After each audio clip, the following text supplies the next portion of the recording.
Take me down to the river bend. Take me down to the fighting end. Wash the poison from off my skin. Show me how to be whole again. Fly me up on a silver wing, past the black where the sirens sing. Warm me up in a nova's glow, and drop me down to the dream below. 'Cause I'm only a crack in this castle of glass. Hardly anything there for you to see, for you to see.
Castle of glass, hardly anything else I need to be.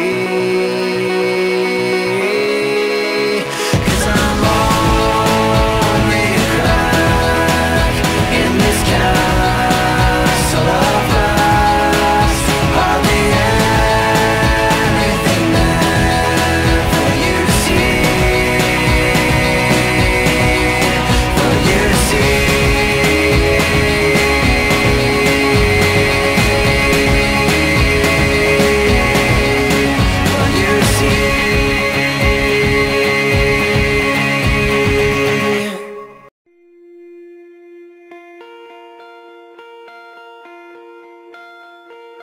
My father came from Japan in 1905. He was 15 when he immigrated from Japan. He worked until he was able to actually build a store. Let me tell you a story in the form of a dream. I don't know why I have to tell it, but I know what it means. Close your eyes, just picture the scene as I paint it for you. It was World War II when this man named Kenji woke up. Ken was not a soldier.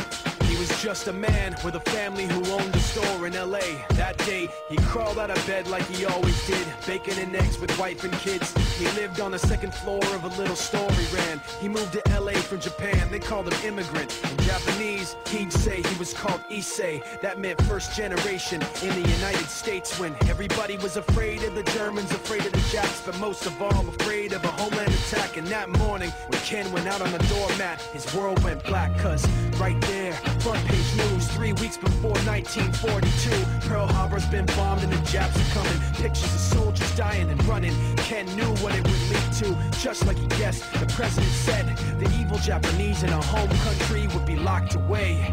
They gave Ken a couple of days to get his whole life packed in 2 bags. Just 2 bags, couldn't even pack his clothes. Some folks didn't even have a suitcase to pack anything in, so 2 trash bags is all they gave them. And when the kids asked, "Mom, where are we going?" nobody even knew what to say to them. Ken didn't want to lie. He said the US is looking for spies, so we have to live in a place called Manzanar, where a lot of Japanese people are. Stop it, don't look at the gunmen. You don't want to get the soldiers wondering if you're gonna run or not, 'cause if you run then you might get shot. Other than that, try not to think about it. Try not to worry about it being so crowded, 'cause someday we'll get out. Someday. As soon as war broke out, the FBI came and they just come to the house and you have to come. all the Japanese have to go. They took Mr. Need, and people couldn't understand why they had to take him because he's an innocent laborer. So now they're in a town with soldiers surrounding them. Every day, every night, look down at them. From watchtowers up on the wall, Ken couldn't really hate them at all. They were just doing the job, and he wasn't gonna make any problems. He had a little garden, vegetables and fruits that he gave to the troops in a basket his wife made. But in the back of his mind, he wanted his family's life saved. Prisoners of war in their own damn country, what for? And time passed in the prison town. He wondered if he'd live it down if and when they were free. The only way out was joining the army. And supposedly, some men went out for the army, signed on, and ended up flying to Japan with a bomb.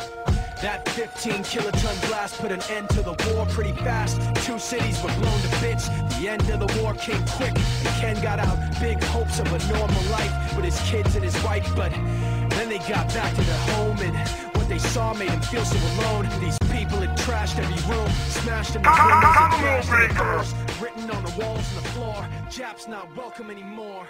And Kenji dropped both of his bags to the sides.